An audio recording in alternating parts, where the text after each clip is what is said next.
Merci d'être venus si nombreux. Parce que oui, la salle est trop petite. Voilà. Je ne vais pas prendre beaucoup de temps pour présenter Gilles Kepel. Je crois que vous savez qui est Gilles Kepel. Je voulais simplement lui dire, cher Gilles Kepel, que nous étions heureux de l'accueillir au Cercle Condorcet de Paris. Donc soyez le bienvenu. Alors, votre conférence prend une tonalité toute particulière dans le contexte actuel. Le titre que nous lui avons donné, La genèse du djihad français, s'inspire directement de l'ouvrage que vous venez de publier en décembre 2015. Nous ne pouvons pas nous contenter de l'explication simpliste d'une guerre, fût-elle des religions. Nous voudrions comprendre comment nous en sommes arrivés là, comment et par quel mécanisme, par quel cheminement tant de jeunes Français issus dans leur très grande majorité de l'immigration, notamment en provenance de nos anciennes colonies, en sont venus à adopter la posture extrême du djihad, impliquant le plus souvent pour eux le sacrifice de leur vie, le martyre. Vous en livrez les clés dans votre ouvrage. Votre ouvrage, entre parenthèses, je le dis tout de suite, que tous ceux qui l'ont apporté pourront le faire signer à la fin. Vous en livrez les clés dans votre ouvrage. Je pense qu'il est important que l'on s'y attarde. Mais surtout, nous aimerions que vous développiez comment l'on pourrait sortir du piège de l'engrenage mortifère actuel. Cet engrenage a des raisons. Il nous faut remonter à ces raisons. Essayer de les comprendre. Nous ne pouvons pas nous contenter de l'explication par la radicalisation. S'il y a radicalisation, c'est que plusieurs phénomènes l'expliquent. On ne peut s'en tenir à l'usage de moyens répressifs. Il nous faut traiter les causes qui ont conduit à cette situation, en donnant à ceux qui en sont les acteurs, les protagonistes, mais aussi des victimes, un autre horizon porteur d'espoir. J'ai essayé ainsi à ma manière de formuler ce que nous attendons de vous. Je passe la parole. Merci beaucoup, messieurs les présidents. Merci de me recevoir dans ce théâtre. Je connais cette impasse pour le restaurant qui est en face, mais je n'avais jamais pénétré dans le cercle de la Ligue de l'enseignement pour de multiples raisons, et qui seront peut-être levées ce soir. Et je vous remercie bien sûr de votre invitation. Cher Jean-Pierre Pagé, je ne sais pas à quoi vous faisiez allusion en parlant des événements récents, parce qu'il y en a tellement, que ce soit les propos de Manuel Valls hier soir, à la clôture du colloque du Sursaut, dans un autre théâtre que celui-ci, le théâtre des Jazets, où j'avais ouvert les débats hier matin, que ce soit les conséquences des attentats de Bruxelles, l'arrestation de Salah Abdeslam, ou ce qui s'est passé en France avec les attentats de janvier et de novembre 2015. Ces phénomènes apparaissent comme des scandales au sens grec, c'est-à-dire le scandalon dans la pensée grecque, dans la philosophie grecque, c'est le pavé qui dépasse du chemin et sur lequel on trébuche. Le scandalon nous oblige à réfléchir, parce qu'en trébuchant, on tombe, on montre des parties de soi-même que d'habitude les gens ne voient pas. Et on est contraint d'une certaine manière à mobiliser par-delà l'émotion qui vous submerge, la raison. Et essayer de mobiliser la raison, c'est toujours assez complexe, d'autant plus si l'on est confronté à un événement qui s'inscrit bien sûr dans l'histoire immédiate. Et le réflexe de la pensée, c'est bien sûr de ramener cet inconnu à du connu, pour pouvoir le penser, pour pouvoir l'analyser, pour pouvoir l'interpréter, l'expliquer. Alors, il y a deux façons de procéder. L'une des façons est métaphorique. Finalement, c'est de chercher dans une temporalité assez faible ce qui ressemble, et se baser justement sur les éléments de comparaison pour trouver une essence du phénomène qui évite de l'analyser en lui-même, mais qui le réduit à ce à quoi il est comparé. Et il y a une autre manière qui est d'inscrire le phénomène autant que faire se peut dans son historicité et de construire plutôt que des comparaisons latérales des séries qui s'inscrivent davantage en diachronie qu'en synchronie. La première manière de faire est celle qui est qu'on vous avez trouvée fréquemment sous la plume donc des fondateurs de ce cercle, Claude Julien dans Le Monde diplomatique, la Ligue de l'enseignement, aujourd'hui Olivier Roy, Alain Grèche et les autres, qui considèrent qu'au fond, ce qui advient aujourd'hui à travers le djihadisme n'est rien de nouveau. C'est, pour reprendre la fameuse formule d'Olivier Roy, qui a fait Flores quelque temps, l'islamisation de la radicalité. Au fond, des brigades rouges aux brigades vertes, de la bande à Bader à la bande à Baoud, il n'y a pas beaucoup de différence. Tout ça, ça produit du nihilisme, et c'est la jeunesse qui est mécontente de son sort. Et c'est, si j'ose utiliser la langue de mon terrain, kiff-kiff, c'est pareil. Et d'une certaine manière, circuler, il n'y a rien à voir. On a les éléments, la comparaison est raison, et c'est ça qui va nous permettre de penser le phénomène actuel. Je pense que cette manière de penser, de voir les choses est fausse, parce que elle fait l'impasse sur l'analyse intrinsèque du phénomène en question. Et elle l'inscrit dans une synchronie au lieu de l'inscrire dans une diachronie. Et elle se refuse à voir en quoi, même s'il y a des ressemblances, et dans le livre j'ai publié une lettre que m'avait écrite Carlos depuis sa prison de Poissy pour me dire c'est formidable, ces djihadistes, ça y est, ils ont gagné la guerre psychologique contre l'Occident que moi j'avais voulu gagner quand je mettais mon organisation au service de la cause palestinienne, enfin telle qu'il l'apercevait. Et j'ai aussi publié des textes de Marc-Édouard Nab, cet auteur sulfureux d'extrême droite, qui s'est fait, toutes choses égales par ailleurs, le Victor Hugo au petit pied de Daesh, comme si c'était la grande armée.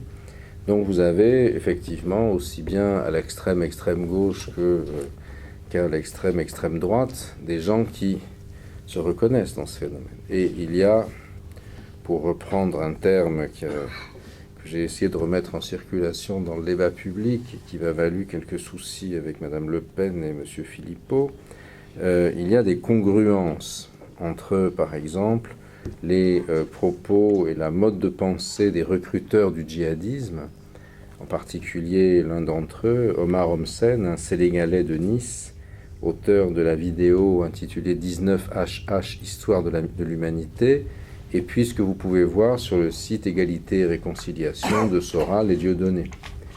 Mais bien sûr qu'il y a des éléments qui incitent à la comparaison, qu'il y a des identitarismes qui peuvent se regarder en miroir, mais ça n'est pas pour ça que la nature de l'un est réductible à la nature de l'autre. C'est une vue de l'esprit. Et donc je crois que pour bien comprendre ce qui se produit aujourd'hui, il faut l'inscrire dans son histoire. Et cette histoire, à mon sens, est double. C'est d'une part l'histoire du djihadisme international, que l'on connaît assez bien, qui a été documentée, à laquelle, pour ma part, j'ai consacré pas mal d'années de travail et de livres, et d'autre part l'histoire de l'islam en France, puis de France. Ce sont deux dialectiques, d'une certaine manière, qui sont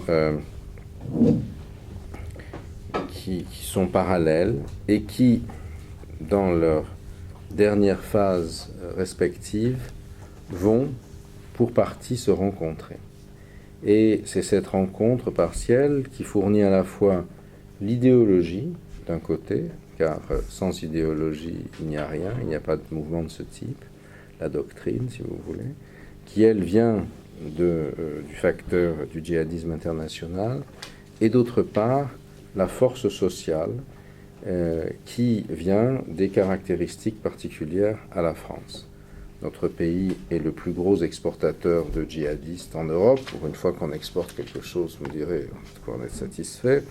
En termes absolus, les Belges nous battent en termes relatifs. Quelles en sont les causes? Pourquoi la France et pas les autres pays européens? Ou dans quelle proportion? Qu'est-ce que ça a à voir? Vous avez parlé tout à l'heure de l'histoire coloniale. Vous pouvez aussi parler des modes d'inclusion, de non-inclusion sociale de notre pays, etc. Donc on va essayer de construire, de serrer cette série de causalités, si vous voulez, et de construire une autre hypothèse que la simple métaphorisation qui aboutit finalement à défendre des positions de pouvoir intellectuelles, universitaires, financières ou politiques, mais qui n'ont pas du tout de vertu d'élucidation, mais au contraire des effets d'occultation ou qui servent à obnubiler les phénomènes derrière ce que Émile Durkheim, qui n'habitait pas si loin d'ici, appelait autrefois les prénotions. Si vous pouvez parler oui, je vais le faire. Ça aurait été mieux qu'il y ait un micro, mais bon, écoutez, c'est comme ça.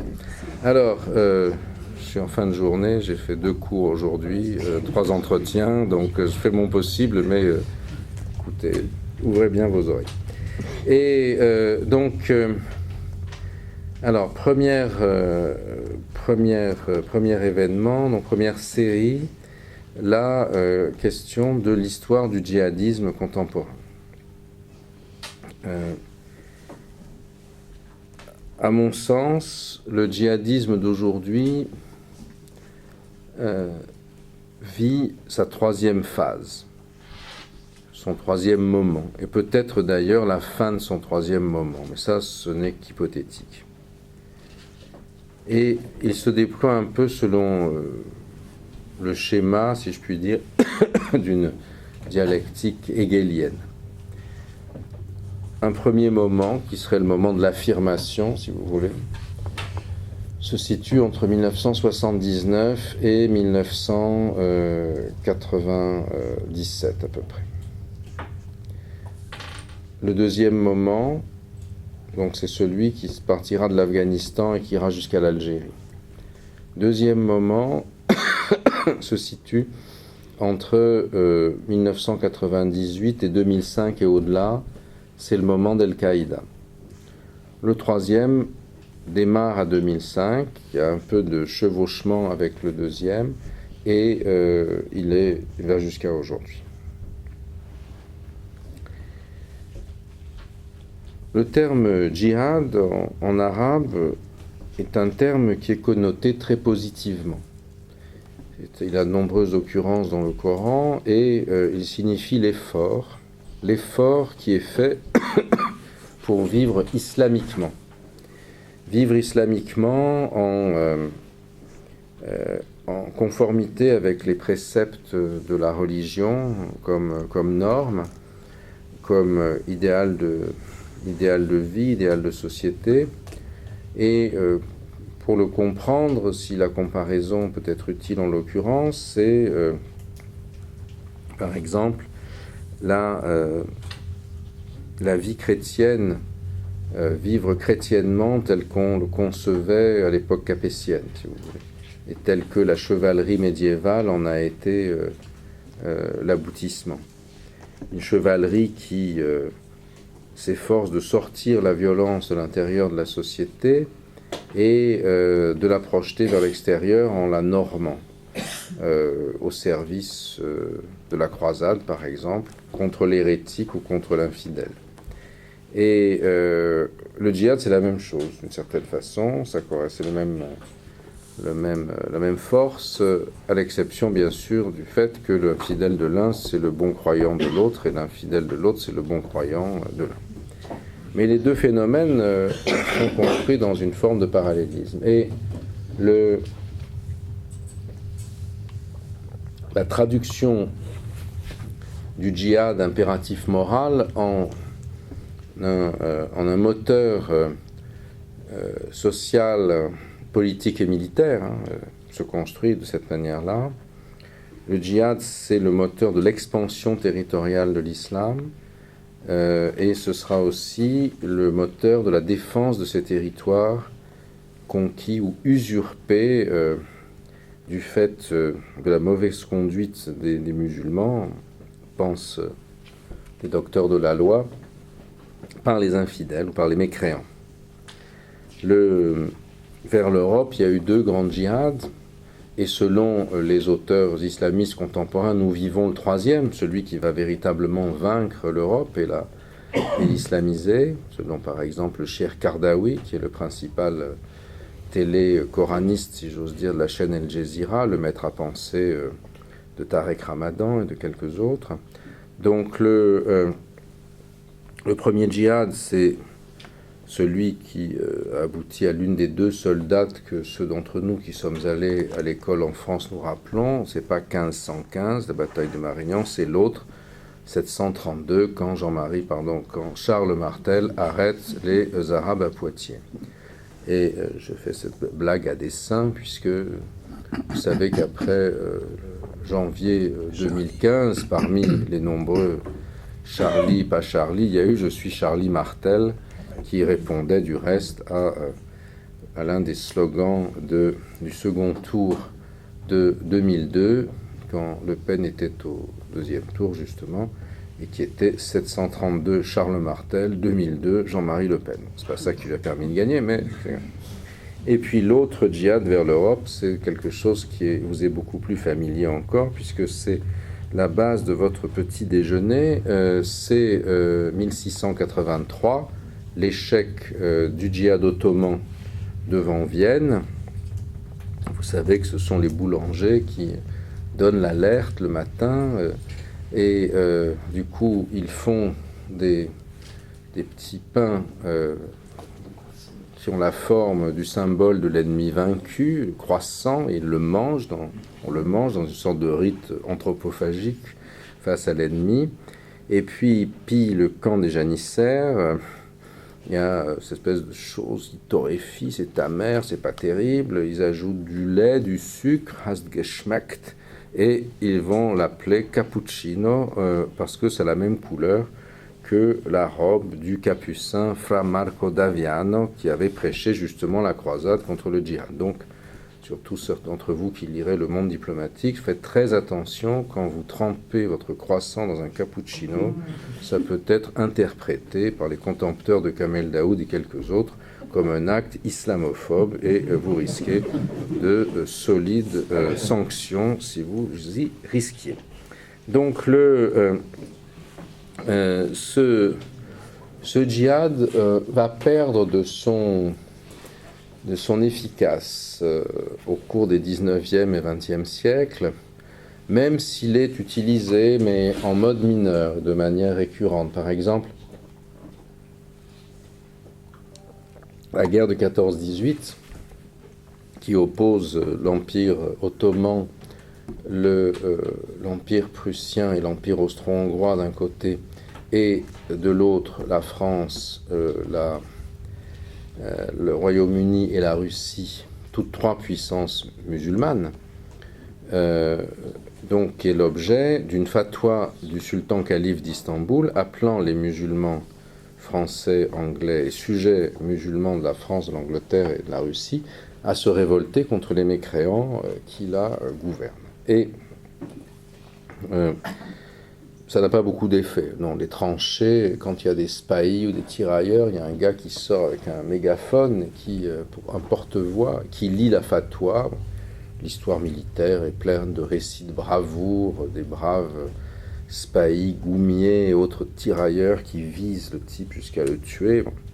Mais C'est la première occurrence du reste de l'islam sur le territoire français après le 8e siècle, après les razzias musulmanes venues d'Andalousie, après que Narbonne eût été la capitale de Némira, et que les razzias fussent venus jusqu'à Sens, à la Garde Freinet, remonter la Durance, etc. Et ce sont les mosquées à roulettes qui suivent, les mosquées démontables, qui suivent les régiments musulmans, puisque la religion sert entre autres au sacrement mortuaire, etc. C'est le sang versé. Et ce sang versé aura entre autres effet la création de la Grande Mosquée de Paris, le 15, pas très loin d'ici, le 15 juillet 1926. Il ne vous échappe pas que le 15, c'est le lendemain du 14, fondée, ouverte par le président de la République, Gaston Doumergue, et le sultan du Maroc de l'époque, Moulay Youssef. Mais elle est ouverte aussi parce que, au même moment, se tient dans le nord du Maroc la guerre du Rif. La République du Rif, qu'Abdelkrim avait essayé de construire en 1924, avec contre lui le protectorat marocain, le protectorat français et la machinerie du Marzen marocain. Et cette guerre du Rif a utilisé l'islam comme symbole pour lutter contre les mécréants. J'insiste un peu là-dessus, puisque la République du Rif, finalement, elle s'est créée ailleurs que dans le Rif marocain, elle s'est créée à Molenbeek. Et Molenbeek est aujourd'hui la capitale du Rif insurgé, où le trafic de kif et le djihad ont fait le cocktail détonnant que vous savez. Donc vous voyez que s'intéresser à l'histoire parfois est intéressant. Il y a un papier pas mal du tout de Pierre Vermeuren, un peu en ce sens, dans Le Monde, dans le Figaro récemment. Et dans les guerres d'Algérie et le conflit palestino-arabe, le djihad est présent, mais il n'apparaît pas en première ligne.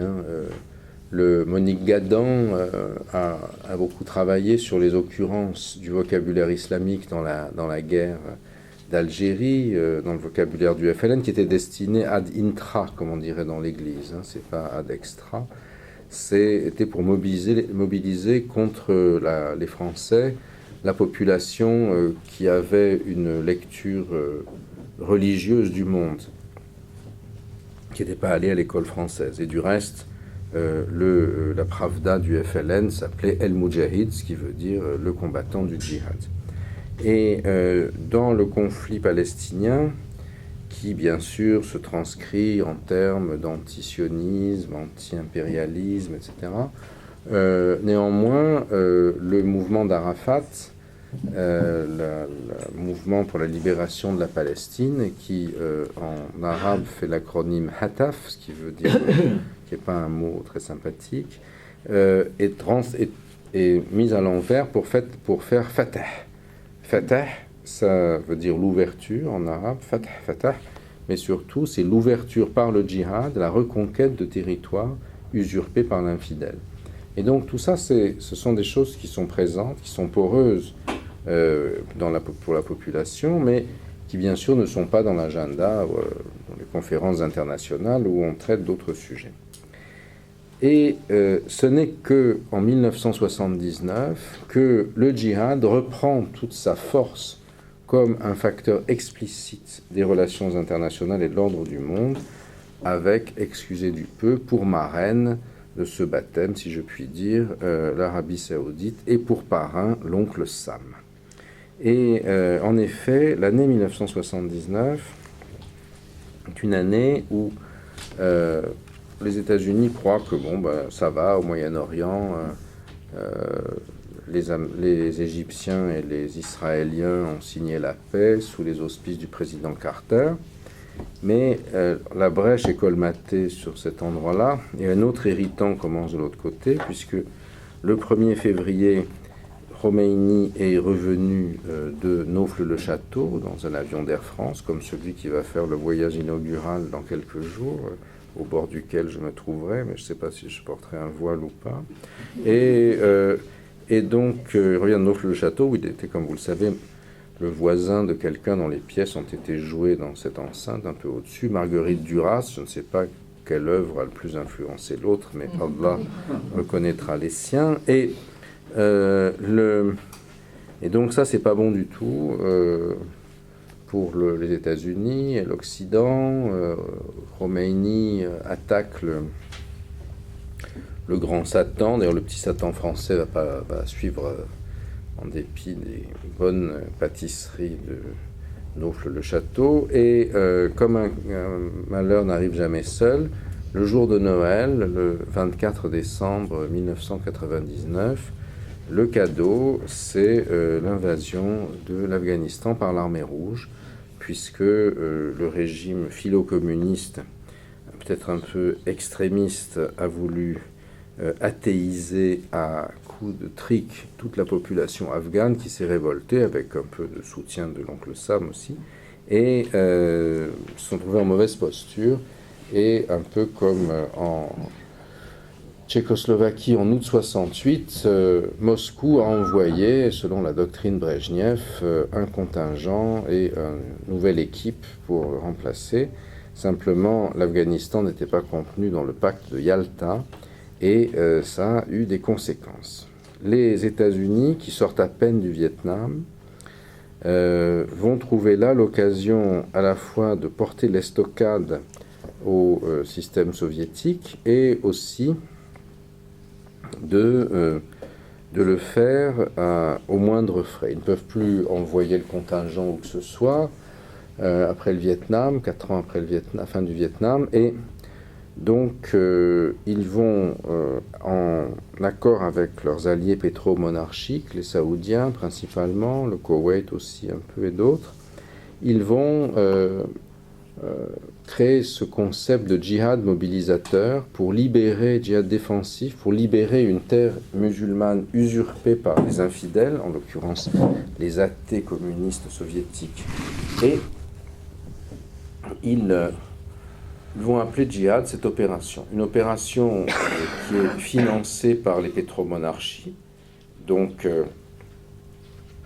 ça ne coûte pas grand-chose au budget américain, et qui, au lieu d'envoyer des boys du Wyoming, de l'Oklahoma ou du Dakota là-bas, va prendre des barbus patibulaires qu'on rebaptise des Freedom Fighters, des combattants de la liberté, et qui iront crever la panse au Popov.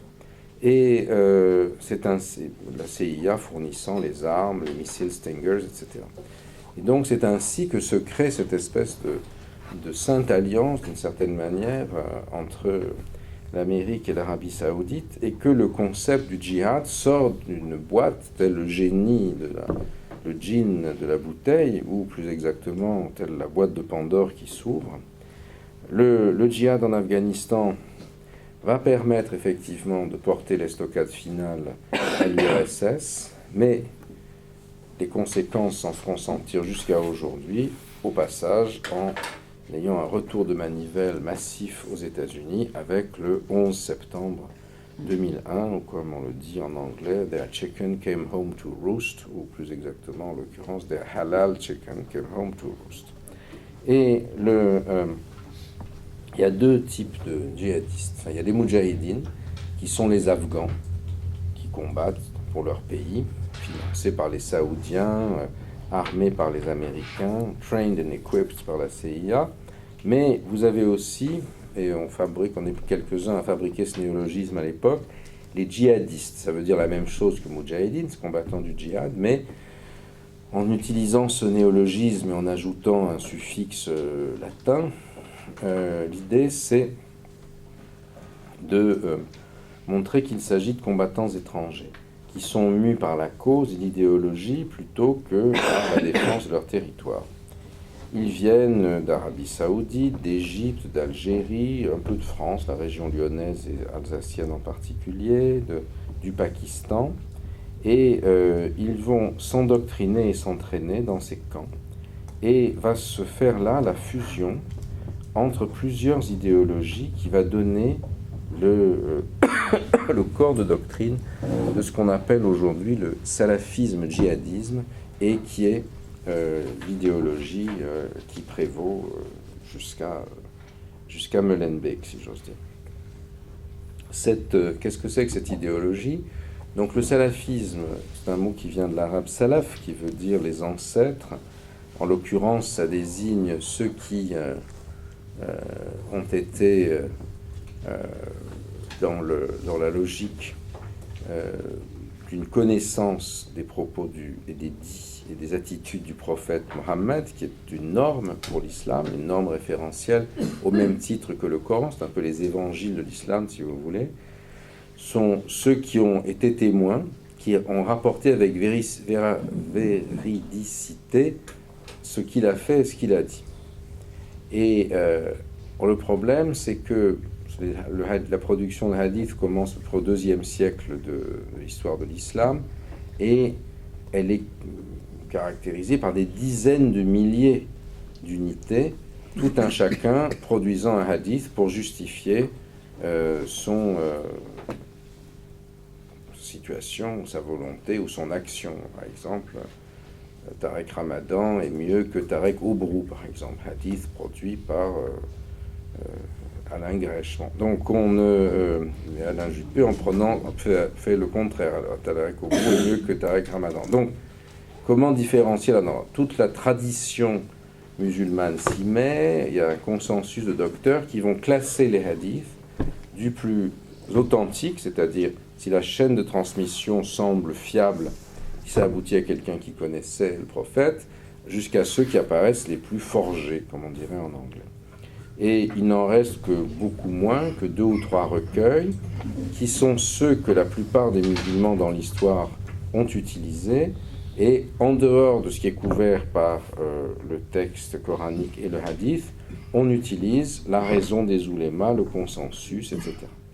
Alors que les salafistes, eux, sont une secte qui va garder tout le corps des hadiths, y compris ceux que les autres jugent faibles, parce qu'ils se méfient tellement de la raison humaine, ils ont une vision tellement rigoriste du texte, qui veut tellement le décontextualiser, si j'ose dire, qu'ils vont se baser sur l'ensemble du corpus. Et le salafisme, historiquement, est une secte qui est très peu présente jusqu'à la fin du XIXe siècle, et qui va être graduellement poussée par l'Arabie saoudite au fur et à mesure qu'elle se constitue, à qui elle sert d'idéologie et de principe de légitimation.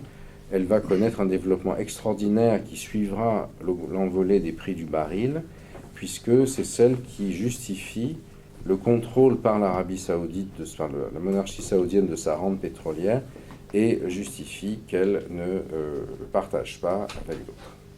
Et ce salafisme a été violent, il s'est traduit par le djihad saoudien pour exterminer tous les mécréants, infidèles et tièdes de la péninsule et asseoir le pouvoir saoudien au XVIIIe et XIXe siècle jusqu'en 1932. Mais après 1932, les Saoudiens ne prônent plus le passage à l'acte violent. Le djihad est enseigné et révéré dans les universités saoudiennes, mais on ne prône plus le passage à l'acte violent, surtout contre ceux à qui on vend du pétrole.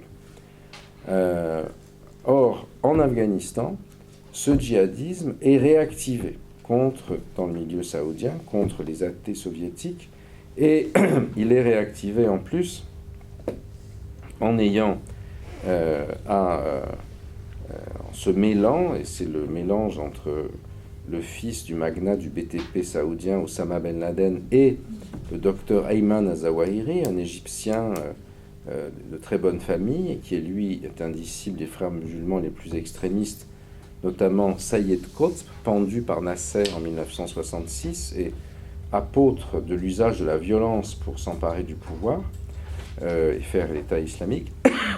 Donc, ce mélange entre Zawahiri et Ben Laden, entre les Égyptiens, frères musulmans extrémistes et le salafisme, va donner cette idéologie du salafisme djihadiste qui mêle le rigorisme dans l'apparence, dans la vêture, dans le comportement, la rupture en valeur avec tout ce qui n'est pas salafiste, qu'il soit musulman qualifié d'apostat ou non musulman qualifié de mécréant, et puis la secte elle-même accompagnée du passage à l'acte violent pour amener l'avènement de l'État islamique. Et ça se construit dans le cadre du djihad afghan, au nez et à la barbe, si j'ose dire, des Américains. Et en 89, donc, ce djihad semble avoir marché très bien, puisque un peu moins de 10 ans après son lancement, l'armée rouge se retire de Kaboul. Le 15 février 89, et ce qui va amener à la chute du mur de Berlin le 9 novembre suivant. 9 novembre, donc rappelez-vous cette date, c'est le 9-11, c'est la fin du XXe siècle, c'est la fin de la guerre froide, c'est la fin, etc. Et ça va annoncer le 11-9, c'est-à-dire le 11 septembre, qui sera le début du troisième millénaire et de l'islamisation du monde, dans la vision numérologique qui est très présente chez les djihadistes. Les deux ayant été la cause de l'un et de l'autre. Les djihadistes ont une vision du monde, une vision de l'histoire, selon laquelle, en fait, l'histoire, ce n'est que le remake ou la rémanence nécessaire de ce qu'a été l'expérience du prophète, que celui-ci aurait dû amener à l'islamisation générale de l'humanité. Ça n'a pas été fait, parce que les musulmans étaient trop tièdes, trop mondains, leur doctrine a été adultérée par autre chose. Et de même que les armées des successeurs du prophète ont d'abord fait tomber l'empire sassanide, puis se sont retournées contre l'autre superpuissance du temps, Byzance, et à force de raids ont emmené celle-ci jusqu'à sa chute en 1453.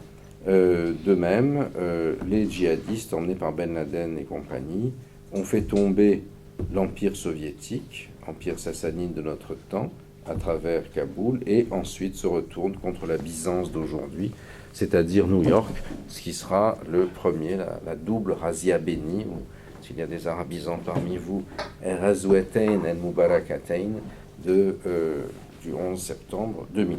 Donc, on a cette mise en place intellectuelle qui se construit, si vous voulez, dans une vision du monde qui est assez prégnante, assez structurée, nourrie par des textes, et qui sera aujourd'hui alimentée par des innombrables vidéos, réseaux sociaux et compagnie. Et alors que les moudjahidines afghans restent chez eux, les djihadistes, eux, étrangers, repartent dans leur pays ou vont, dans certains cas, tâcher, comme en Bosnie, c'est les Saoudiens surtout qui y vont, de transformer une guerre civile en une guerre djihadiste, puisqu'il y a les Bosniaques. Laissons tomber l'Égypte et regardons surtout l'Algérie. En Algérie, 89, c'est l'année de l'apparition du Fils. C'est l'année où le FLN va ouvrir son système politique parce qu'il ne peut plus faire autrement. 90, les municipalités sont conquises généralement par le Fils. 91, premier tour en décembre des élections législatives, le Fils rafle tout. Et pour qu'il ne remporte pas les élections au deuxième tour, l'armée, comme on le dit pudiquement, interrompt le processus électoral en janvier 1992.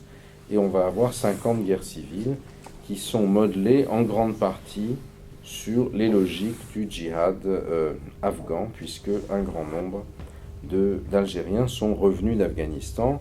Les autorités algériennes les avaient volontiers laissés partir en Afghanistan, dans l'espoir qu'ils finiraient là-bas martyrs, et qu'ils ne reviennent pas. Mais la plupart des étrangers n'ont pas beaucoup combattu, ils ont surtout été endoctrinés et formatés et entraînés militairement.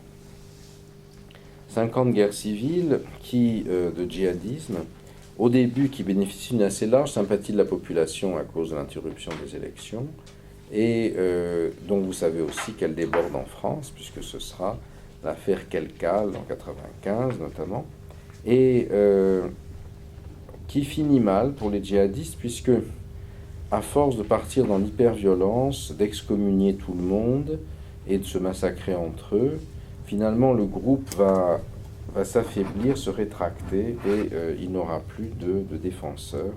Et après les grands massacres de Ben Talha et de Laïs en 1997, dont certains ont expliqué qu'ils avaient été, sinon entièrement fabriqués, du moins au moins encouragés par la sécurité militaire, la plus belle invention de l'Algérie indépendante, en tout cas, quel que soit les causes, le résultat, c'est que le mouvement s'isole et va perdre sa puissance. J'insiste un peu là-dessus parce que c'est une hypothèse heuristique intéressante pour aujourd'hui, c'est-à-dire le passage à l'hyperviolence des djihadistes, en particulier en novembre et en mars à Bruxelles, est-il quelque chose qui est une sorte de rémanence de ce système. Mais les masses n'ont pas suivi, ça n'a pas marché, et n'ont pas suivi, il faut se poser la question pourquoi. Pourquoi Ben Laden et Zawahiri se disent parce que ils ont eu peur, les masses ont eu peur, et pourquoi? Parce que ils n'ont pas osé attaquer les despotes apostats, parce que l'Amérique est trop forte, et on va attaquer l'Amérique pour exposer celle-ci comme un colosse au pied d'argile. De fait, le 11 septembre, qui suit les attaques de 98 contre les ambassades américaines de Nairobi et Dar es Salaam, l'attaque contre le destroyer Cole en 2000 dans le port d'Aden où il avitaillait, tout cela a pour but donc d'affaiblir l'Amérique, et on voit ce qu'a été le 11 septembre, bien sûr, c'est une opération extraordinaire, qui est une bataille sur le champ de bataille médiatique aussi, qui est remportée, qui utilise le langage du cinéma, qui est quelque chose d'assez remarquable de point de vue, et qui surtout prend à contre-pied toute la stratégie militaire de l'OTAN. Si vous voulez envoyer des missiles, il n'y a pas de Moscou à détruire, en l'occurrence. Mais néanmoins, la mobilisation ne prend pas non plus. Ben Laden et Zawahiri envoient en Irak, où les Américains arrivent en 2003, qui n'ont plus confiance dans l'Arabie Saoudite désormais, et ils vont essayer de s'appuyer sur les chiites irakiens d'abord, aujourd'hui iraniens, pour rétablir un contrôle sur les champs pétrolifères de la région. Les djihadistes essayent de piéger les Américains là-bas, d'en faire un nouveau Vietnam ou un Afghanistan pour les Russes, mais ils n'y parviendront pas parce que Zarqawi et tous les autres gens de Al-Qaïda en Mésopotamie, en fait, sont pris en otage du conflit entre chiites, qui sont majoritaires en Irak, et sunnites. Et ça aboutira à l'échec, mais ça donnera aussi, par-delà ce phénomène, ce qui va créer l'embryon de Daesh, ou de la partie irakienne de Daesh aujourd'hui, avec une alliance contre nature en apparence, et un trace sunnite entre les djihadistes les plus excités et les anciens baassistes, les officiers de Saddam Hussein, eux-mêmes sunnites, et qui vont faire une solidarité sunnite contre les chiites, ce qui explique la force du fonctionnement de l'État de Daesh, du califat, dans sa partie irakienne essentiellement, où ce sont les officiers de Saddam qui tiennent un grand nombre des rouages. On arrive à 2005, et c'est là que se produit la rupture, la transition qui va amener à la période actuelle. En janvier 2005, un ingénieur syrien formé en France, vous voyez qu'on forme encore des élites, Abu Musab Souri, met en ligne un texte de 1600 pages en arabe qui s'appelle « Appel à la résistance islamique mondiale », en arabe « Da'wa ila al-Muqawama al-Islamiyya al-Alamiyya ». Et il explique dans ce texte, et donc on est, si vous voulez, dans la troisième phase, troisième mouvement de ce djihad mondial, hein, dans la phase, le premier c'est l'affirmation, djihad contre l'ennemi proche, deuxième djihad contre l'ennemi lointain de Al-Qaïda, c'est la négation, et là on est dans la négation de la négation, le dépassement, ou l'Aufhebung pour ceux d'entre vous qui sont germanistes. Et qu'est-ce qu'il dit? Il dit, Souri, que faut faire ni l'un ni l'autre, et dépasser les deux, que le 11 septembre c'était de l'hubris, la démesure, que Ben Laden a été puni par là où il a péché, il a attaqué plus fort que lui, et l'Amérique a cassé l'infrastructure d'Al-Qaïda avec l'invasion de l'Afghanistan, vont trouver un autre type de djihad et un autre modus operandi. Le locus du djihad, ce sera plus ni les Arabes, qui quand ils se battent entre eux, tout le monde s'en fout, ni l'Amérique qui est trop forte, mais l'Europe, ventre mou de l'Occident. Une Europe où on va mobiliser les jeunes issus de l'immigration, les jeunes musulmans, pour leur faire des attentats en proximité. Tuer des islamophobes, des apostats et des juifs, de manière à susciter l'effroi dans les sociétés occidentales et également de manière à faire en sorte que celles-ci se mobilisent contre les musulmans, fassent des pogroms, des lynchages, etc. Donc en contrepartie, les musulmans se regroupent sous l'égide des plus excités d'entre eux, que ça aboutisse à la guerre civile qui détruise les sociétés occidentales, notamment européennes, et dont l'implosion profitera à la naissance du califat sur ses ruines. Alors, tel quel, ça apparaît complètement délirant, bien sûr, mais c'est le logiciel, si vous voulez, qui est dans la tête d'un certain nombre de ces jeunes djihadistes d'aujourd'hui. Et par opposition au système pyramidal, léniniste, si j'ose dire, d'Al-Qaïda, vous avez ce système réticulaire de souris qui fait penser davantage au rhizome de Gilles Deleuze, si vous voulez, ou bien au swarm, à l'essaim des startups de la Silicon Valley. C'est-à-dire qu'une part non négligeable de l'exécution et de l'opérationnel est laissée à la base. Et très différent du 11 septembre. Le 11 septembre, Ben Laden et Zawahiri donnent des ordres, payent des billets d'avion en classe business, des cours de pilotage, le 11 septembre se déroule comme c'est sur du papier à musique. Les cutters sont aiguisés, les gens prennent l'avion à l'heure, etc.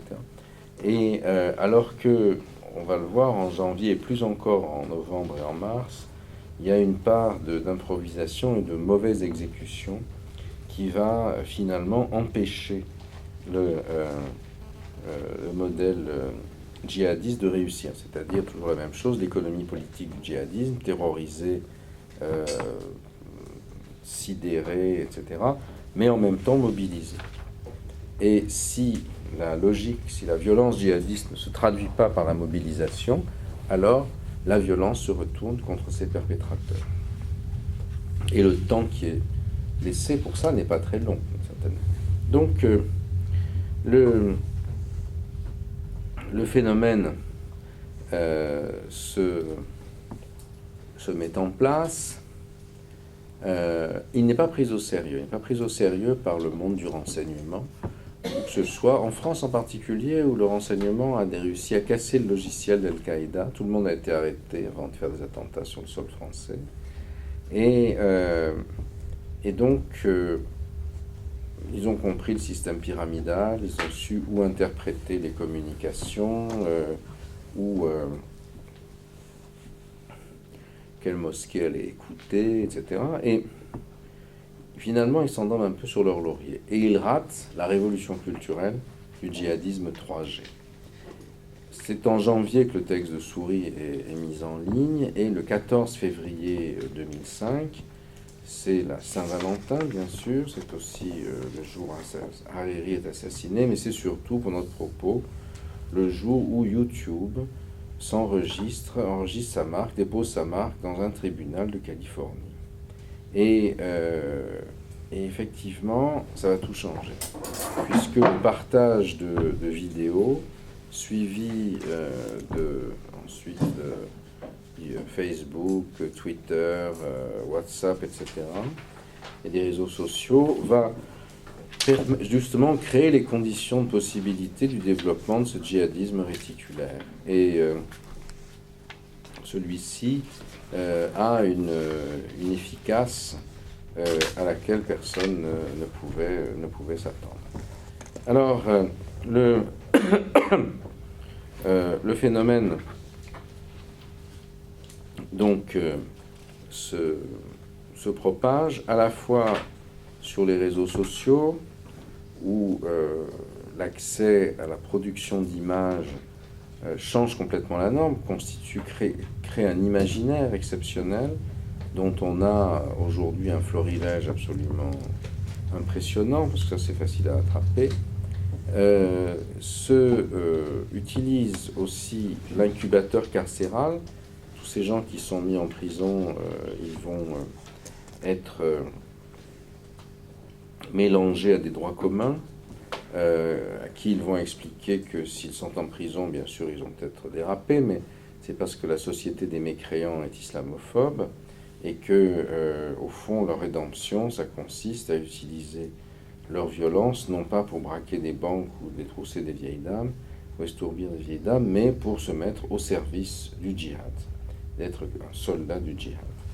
Et l'exemple le plus frappant, c'est à Fleury-Mérogis, où Jamel Beral est enfermé au 4e étage, après avoir été intercepté à Abu Dhabi et avoir été soupçonné de vouloir faire sauter l'ambassade américaine. Et il est au quartier des Isolés.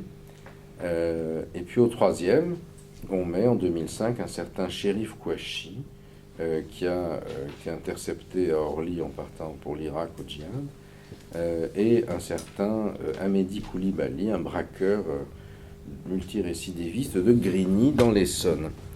Et alors il est aux Isolés, bien sûr, Beral, mais ils peuvent parler par la fenêtre, évidemment. Et puis il y a les yo-yo. Et Beral va devenir le mentor de ces deux-là, surtout le Koulibaly, qui n'était pas du tout islamiste, et il va structurer le vice de l'un et le côté petit djihadiste de base de l'autre, pour en faire des individus qui aboutiront à ce qui s'est passé en janvier 2015.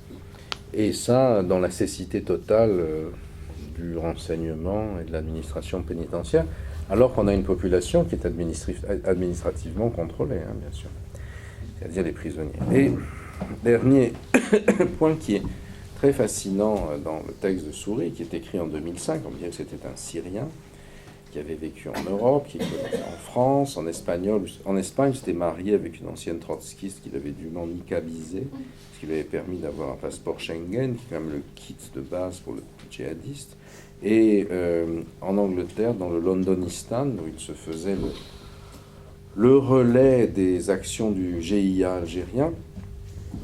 Donc, Souris a déjà le fait que ce soit un Syrien qui aurait pensé à l'époque, en 2005, que la Syrie deviendrait le lieu par excellence de tout ça, avait déjà expliqué que tout ça se ferait dans des allers-retours entre ces djihadistes européens, de leur pays d'origine, enfin de résidence, jusqu'au camp d'entraînement situé dans le champ de bataille moyen-oriental et autres. Il pensait surtout à l'Afghanistan à l'époque. C'est là que va Mera, en 2011, mais pas encore évidemment à ce qui se passe ensuite, c'est-à-dire avec l'effondrement, la déréliction des soulèvements arabes, la création de zones de non-droit en proximité, en Libye, en Syrie bien sûr, au Yémen, etc., qui vont constituer, ou en sud de Tunisie, des allers-retours et des trucs permanents dont on voit aujourd'hui les conséquences. Alors, donc, de ce modèle, vous avez la lente progression. Les services sont au courant de ça. Moi-même, je traduis une bonne partie, enfin, les passages pertinents des textes de Souris dès 2008 en français, dans un livre qui s'appelle Terreur et martyrs, qui passe complètement inaperçu. Et quand on en parle aux gens du renseignement, ils disent ça n'a aucune importance, parce que ça ne va jamais marcher. Pour eux, le djihadisme est pyramidal, il est comme eux, c'est une hiérarchie, et au fond, qu'il y ait des initiatives à la base, ça va mettre le désordre, ça va faire disparaître. Résultat des courses, première occurrence véritable sur le sol français, Mohamed Merah, en 2012. Mohamed Merah qui donc tue, selon... Il n'a peut-être jamais lu Souris par ailleurs, hein, mais c'est pas grave, parce qu'on est à l'ère des flux aujourd'hui, ça n'a pas d'importance. Donc, qui tue, selon le vadémécum ou le que faire, si j'ose dire, de Souris, qui tue, ou le Mein Kampf, comme vous voudrez, qui tue des apostats, c'est-à-dire des soldats français dont ils pensent qu'ils sont musulmans, tous, arabes ou noirs. Ils ne le sont pas, mais ça paraît, les malheureux sont victimes d'un délit de faciès. Et puis des juifs.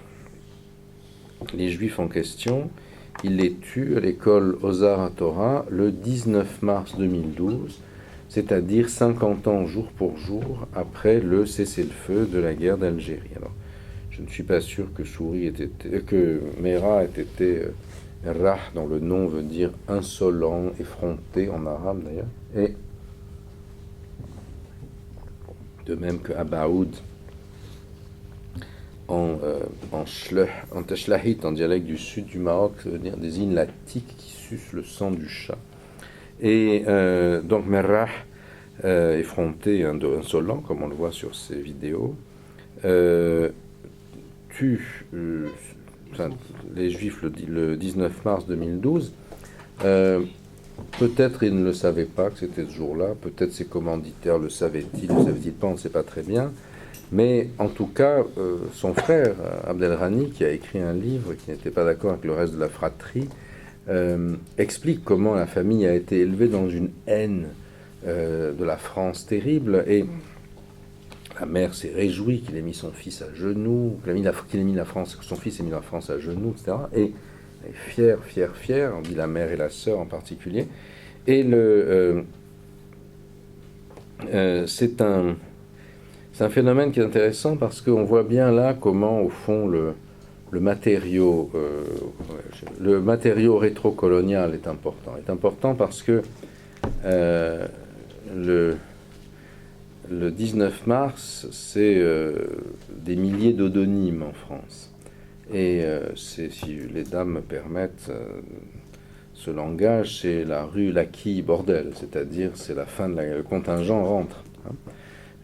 Mais vous savez que les municipalités Front National débaptisent maintenant les rues du 19 mars 62 à Béziers, Ménard et à Beaucaire, Sanchez, tous deux pieds noirs du reste, considèrent que c'est de l'indignité nationale.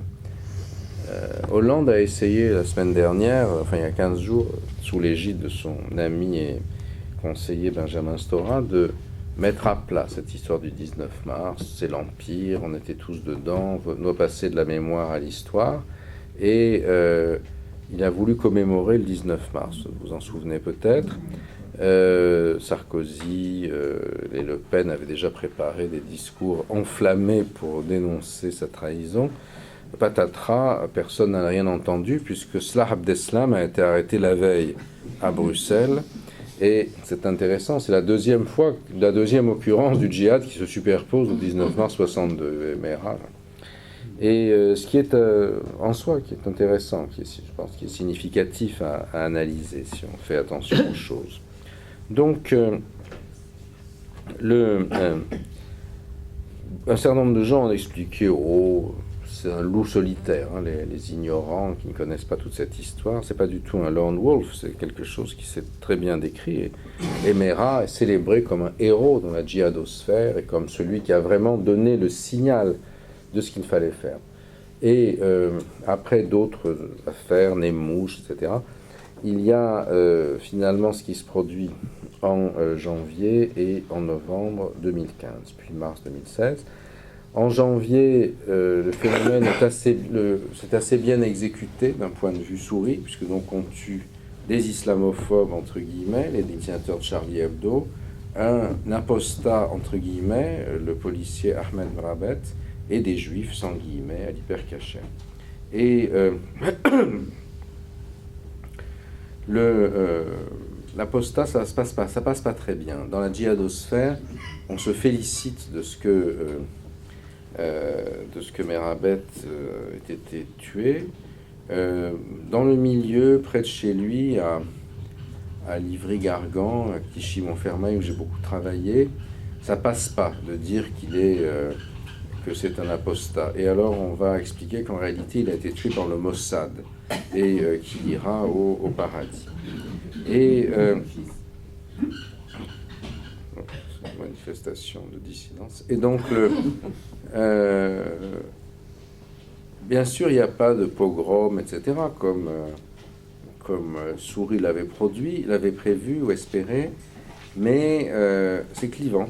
Il y a une très grande manifestation le 11 janvier, mais elle est clivante avec ceux qui disent « je suis Charlie », ceux qui disent « je ne suis pas Charlie, je suis Koulibaly, je suis machin », qui tapent des pieds lors de la minute de silence dans un processus qui s'explique par rapport, à mon sens, à ce que j'ai décrit, et non pas à travers les logiques, je trouve, totalement délirantes d'Emmanuel Todd, faisant le lien entre le taux de prêtres réfractaires à la constitution civile du clergé dans telle ville de province en 1792 et le nombre de manifestants par rapport à une autre ville. C'est pour ça. Bon, ça, je n'y crois pas du tout. Je l'aime bien humainement. Je pense que depuis les critiques, nos relations sont terminées. Mais je pense qu'il est totalement à côté de la plaque et qu'il ne faut quand même pas complètement mépriser les faits.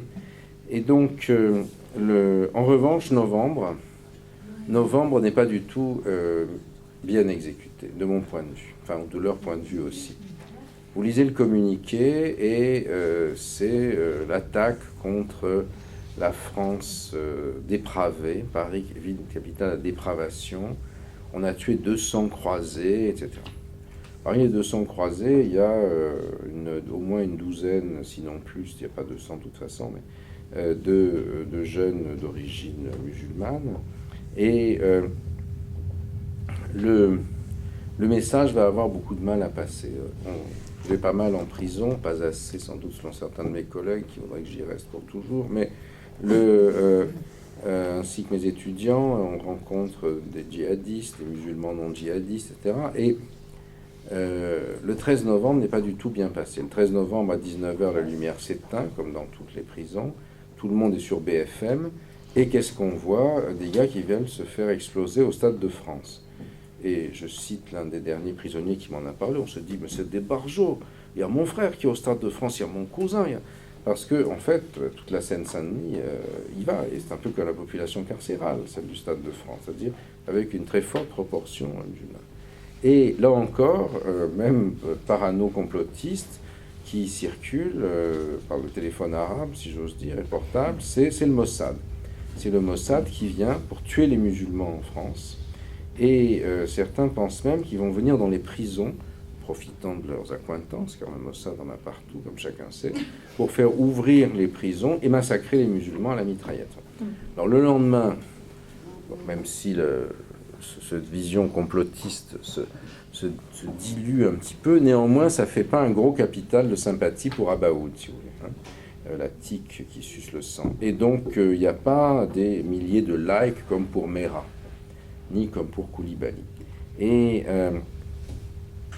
donc, et c'est là même qu'on voit les premières fortes critiques du salafisme qui apparaissent parmi les musulmans en France, alors qu'après Charlie, il y a un grand malaise, surtout pas être assimilé aux ceux qui avaient fait les caricatures du prophète. Et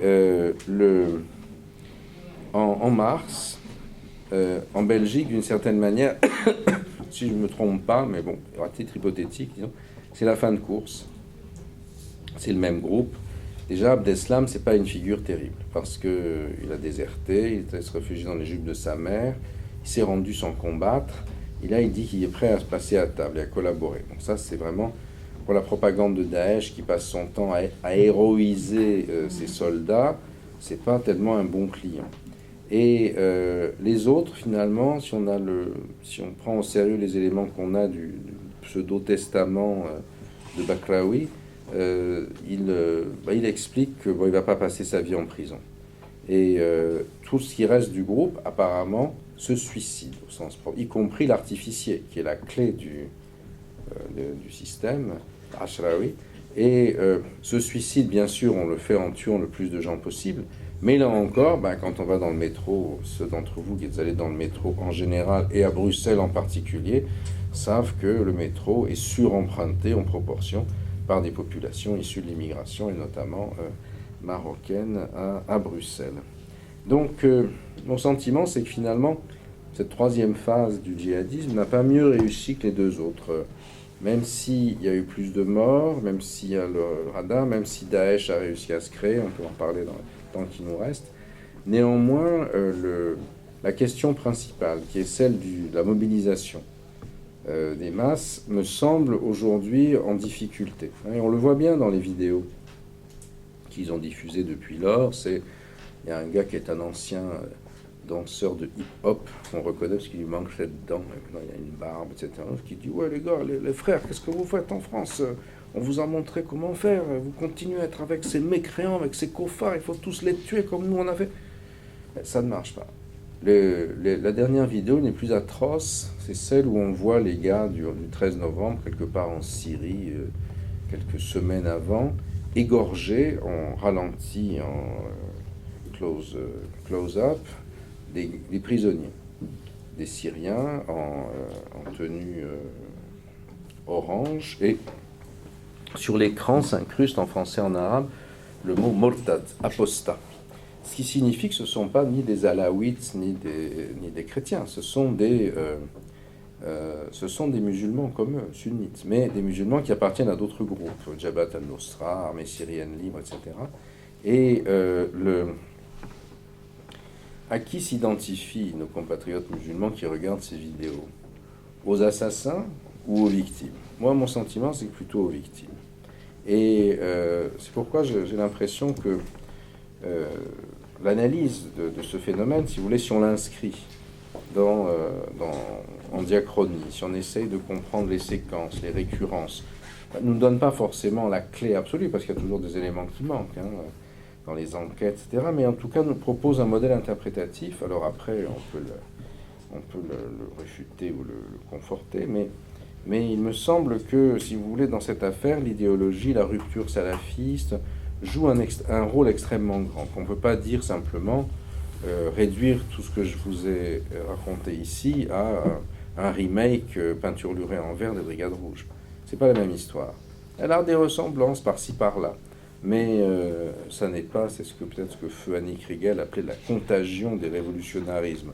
Enfin, par-delà la formule, ça ne va pas très très loin, si vous voulez. Et je crois que la difficulté, c'est d'arriver à penser ça.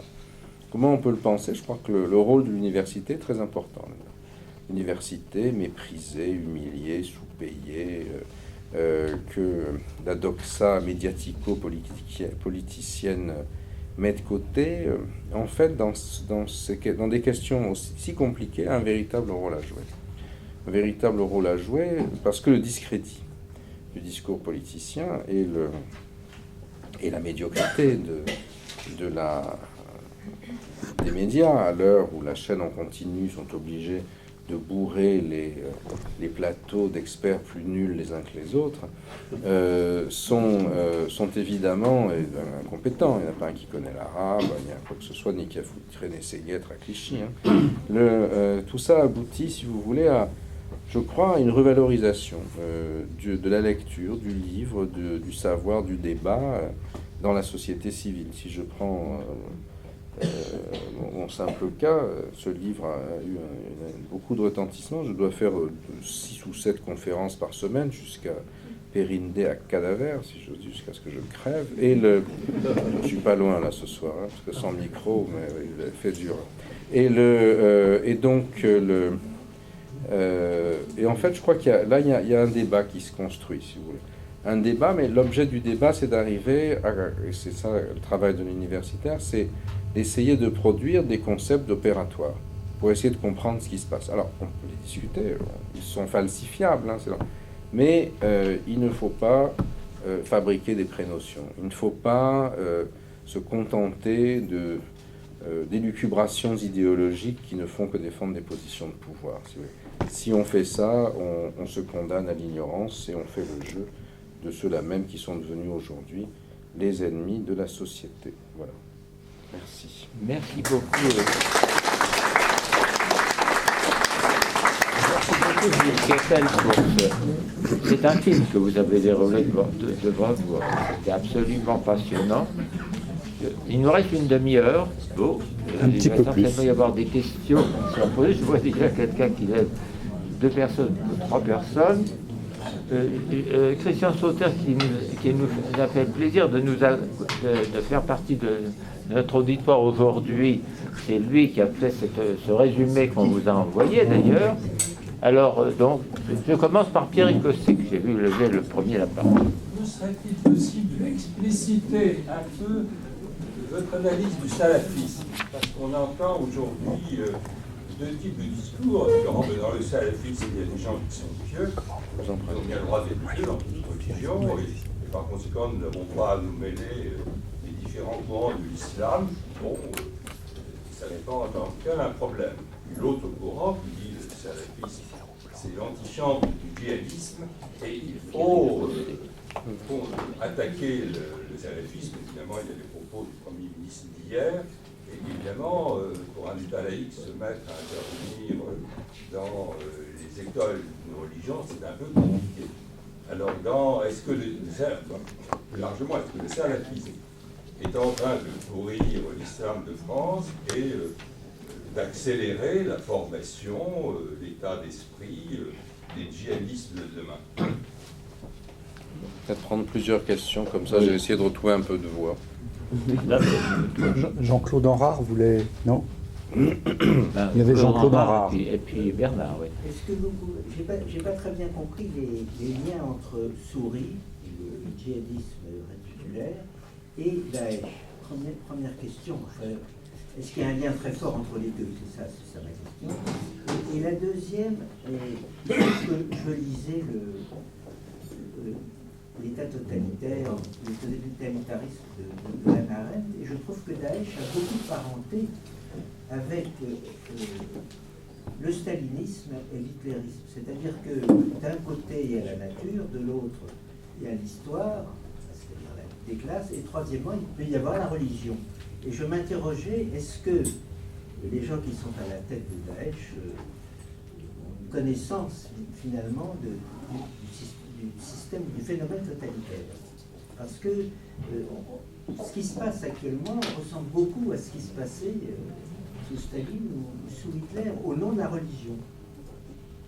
Je parle évidemment au Moyen-Orient. Bernard, vas-y. Oui, je ne voulais pas forcément intervenir tout de suite, mais je vais dire quand même quelque chose. J'ai cru entendre, et j'aimerais savoir si ça correspond à la réalité, qu'en fait, les trois phases du djihadisme que vous avez décrites ne préjugent pas d'une victoire, ni même d'un élan très grand de ce phénomène djihadiste. Et ça me rappelle la conclusion de votre livre sur le djihad en 2000, donc avant les grands attentats. Vous disiez que finalement les populations des pays musulmans aspiraient à un mieux vivre et peut-être même à une certaine démocratie, et que c'était peut-être ça le sens de l'histoire et non pas ces phénomènes, fussent-ils violents et fussent-ils sidérants, effrayants, qui pouvaient l'emporter. Et il semble que on vit en effet une période qui dure depuis une trentaine d'années, mais où des groupes relativement minoritaires cherchent à gagner du pouvoir ou le pouvoir aux dépens d'une majorité de population, de gens qui ne désirent pas ce que veulent ces gens-là, mais qui, pendant un certain temps, peuvent être dominés par eux. Est-ce que j'ai bien compris l'analyse que vous faites? Est-ce qu'il y a encore deux ou trois questions Oui, allez-y, madame. J'aimerais deux questions très brèves. Nous sommes à la phase 3. Est-ce que cette phase 3 va continuer? Est-ce qu'on va passer à une phase 4 ou 5, etc. Première question. Deuxième question, qu'est-ce que vous pensez des débats qui agitent l'intelligentsia française pour ou contre les gens qui prennent leur distance envers l'islam, par exemple les débats concernant Kamel Daoud. Bon. Bien. Bon. peut-être Ça déjà peut répondre. peut-être répondre à ces questions. Oui. Oui, merci beaucoup pour toutes ces questions. Alors, sur le salafisme,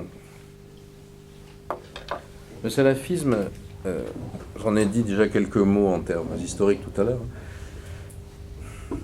c'est ressorti au fond à une rupture en valeur avec la société environnante. Il n'y a pas de compromis. La base du salafisme, c'est ce qu'on appelle en arabe al-wala ou al-bara'a, c'est-à-dire l'allégeance et le désaveu. C'est ainsi qu'ils le traduisent dans leur charabia en français, à savoir l'allégeance exclusive aux oulémas saoudiens, qu'on consulte par Internet, qu'on suit extrêmement strictement, et on voile les femmes avec la burqa, on porte la barbe, on leur serre pas la main, cette pauvre Najat Vallaud-Belkacem l'autre jour, à la télévision, on considère que la démocratie c'est de la mécréance, que la laïcité c'est de la mécréance, que la parité homme-femme c'est l'horreur, etc. Mais cela, si vous voulez, cette rupture culturelle en soi ne se traduit pas nécessairement par le passage à la violence. D'autant plus elle se fait avec l'appui de l'Arabie Saoudite et de ces pays qui sont pas dans une logique d'affrontement avec l'Occident, puisque c'est leur client. Donc ils ne vont pas tuer leurs clients. Et c'est à les ruiner, à les conquérir, à les soumettre, mais pas à les tuer. En tout cas, pas dans l'immédiat. Et le salafisme aujourd'hui, si vous voulez, par rapport à ce qui était la tendance à l'intégration dans les décennies précédentes, c'est une idéologie de désintégration. C'est-à-dire il faut se désintégrer avec la société française. L'idéal salafiste, c'est la hijra, c'est comme à l'image du prophète, l'hégire, si vous voulez, c'est-à-dire le départ vers des sociétés pleinement musulmanes où vivre sa foi. Alors idéalement, il voudrait aller en Arabie Saoudite. Les Saoudiens qui ne sont pas fous les ont payés, mais ils n'ont surtout pas envie qu'ils viennent mettre le bordel chez eux, si vous me passez l'expression. Et donc, un certain nombre d'entre eux se retrouvent, c'est assez paradoxal, à repartir au bled, dans le pays des parents, où ils mettent leur famille, souvent une femme convertie, du reste, bien bourcatisée, et comme il n'y a pas de travail au bled, ils viennent, comme ils le disent, taffer en France. Donc c'est curieux, c'est un peu comme le père ou le grand-père immigré qui laissait la famille au bled, qui venait en France et qui renvoyait les mandats. Enfin, c'est un truc extrêmement curieux, et le phénomène est d'autant plus étonnant que, si vous voulez, pendant 20 ans, vous avez connu ça dans vos fonctions, j'imagine, il y avait toutes ces questions de les papiers, la carte de séjour, gna gna gna, les papiers, le droit de vote, et les salafs sont tous français, quasiment, à 98%. Et leur rêve, c'est de ne plus l'être. C'est de partir, de disparaître. Ou bien, s'ils restent sur place, de vivre dans une communauté close. Alors on me dirait, quelle différence avec les Lubavitch, par exemple, ou avec les Satmar, ou avec un certain nombre de groupes juifs, ou avec les Amish, si vous voulez, en Amérique. Et du coup, est-ce que c'est criminel d'être salafiste ? Alors, la loi, ça fait 5 ans maintenant, et c'est ça qui, notamment, a radicalisé une partie de la mouvance salafiste, interdit la dissimulation du visage dans l'espace public. Et donc là, ça a posé un vrai problème aux salafistes, c'est-à-dire que ces questions d'évitement étaient difficiles. Et puis le paradé des femmes en niqab, c'était l'occasion aussi de tester la salafisation des quartiers. À Trappes, ça a fait des émeutes. Trappes, qui est aujourd'hui la ville où il y a le plus de djihadistes, enfin 80 départs au djihad en 2015, qui est le record apparemment. Et à Roubaix, où j'ai beaucoup enquêté sur ce qu'on s'appelle la place principale de Roubaix, vous voyez régulièrement des groupes de filles en niqab qui passent, qui paradent pour tester. Et la police n'ose pas intervenir, de peur d'une émeute, comme à Trappes. Tu vois. Donc là, vous avez des stratégies aussi de visibilité, de tension qui se construisent, mais après tout, les communistes n'étaient pas plus désireux de maintenir, ils souhaitaient aussi détruire la société française et établir la dictature du prolétariat. Donc, ils ne sont pas comme tels criminalisables, si vous voulez. Mais cela étant, la bataille d'idées, elle a le droit d'être menée, si vous voulez. Alors, Dans les propos du Premier ministre, on m'a demandé de les commenter ce matin dans diverses chaînes de télévision et de radio. Je ne pense pas que le salafisme ait gagné la bataille. Il a conquis une place très importante depuis 2005, mais il n'a pas emporté la bataille, et il est aujourd'hui en train d'être critiqué de l'intérieur des sociétés musulmanes. Alors, c'est l'antichambre du djihadisme, c'est une condition nécessaire mais non suffisante. Tous les salafistes ne sont pas djihadistes, mais tous les djihadistes sont salafistes. Si vous voulez, c'est sur la base de cette rupture culturelle que le djihadisme se construit. Et le djihadisme est un salafisme djihadisme. C'est celui qui s'est constitué en Afghanistan dans la rencontre entre Ben Laden et Zawahiri, si vous voulez. Et c'est ça qui fournit le modèle, le kérigme, si vous voulez, de cette idéologie djihadiste. Alors, et au fond, c'est le salafisme fournit le substrat culturel, soubassement culturel de ce qui va donner le djihadisme. Mais sur ce soubassement ne pousse pas nécessairement la statue du djihadiste. Évidemment, le problème, c'est de savoir dans quelle mesure cette vision juridique et la vision policière sont congruentes. Alors, est-ce que l'État... J'étais très frappé ce matin, j'étais à BFM, et l'esprit dominant des journalistes de la chaîne, c'était de taper sur Valls en disant il fait ça pour exister, qu'est-ce que c'est que ça, on a trouvé l'ennemi, c'est le salafiste, etc. Effectivement, c'est pas forcément au chef du gouvernement d'intervenir un peu dans les termes que vous avez expliqués, en se mêlant de savoir quel est le bon islam et quel est le mauvais islam. Cela étant, quand on est confronté à la situation qui est la nôtre aujourd'hui, on ne peut pas se contenter uniquement de traiter les effets. Vous voyez ? Et il faut chercher à analyser les causes et les processus. Est-ce que c'est le discours de... Moi, je pense que c'est plutôt au discours de l'université de tenir ce discours et d'analyser le phénomène. Après, chacun en tirera les conséquences qu'il voudra. Et tout le monde n'est pas d'accord. Hein. Quelqu'un comme Raphaël Diogier, par exemple, explique que le salafisme est le salut de l'humanité et qu'il faut s'appuyer sur les salafistes pour lutter contre les djihadistes. Pour lui, l'imam de Brest, viril et sportif, Abu Hudayfa, c'est un type formidable, et lequel fait, depuis qu'on l'a épinglé sur cette histoire de la musique qui transforme en cochon et en singe, fait des déclarations d'amour à la République, en veux-tu, en voilà. Bon. Et d'ailleurs très attaqué dans la rue en ligne de Daesh aujourd'hui, comme imam serpillière de Brest. Mais moi, il me semble qu'il y a... Si vous voulez, c'est le salafisme qui a produit ça. Il n'y a aucun doute là. Dans mon esprit, il n'y a aucun doute là-dessus. Alors après, ce qu'on fait du salafisme, c'est autre question. Moi, je ne suis pas musulman, moi, je m'en fiche. Mais bien évidemment, on ne peut pas ne pas observer ce qui se passe dans l'islam de France aujourd'hui. Et alors, est-ce que l'État doit intervenir ?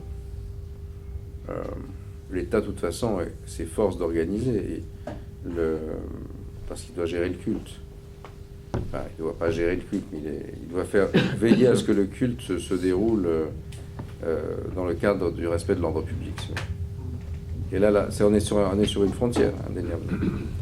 Alors, Souris, Daesh, bon, effectivement, je n'ai pas voulu vous bassiner trop longtemps avec tout ça. En fait, vous avez deux logiques. Il y a les deux Abu Musab.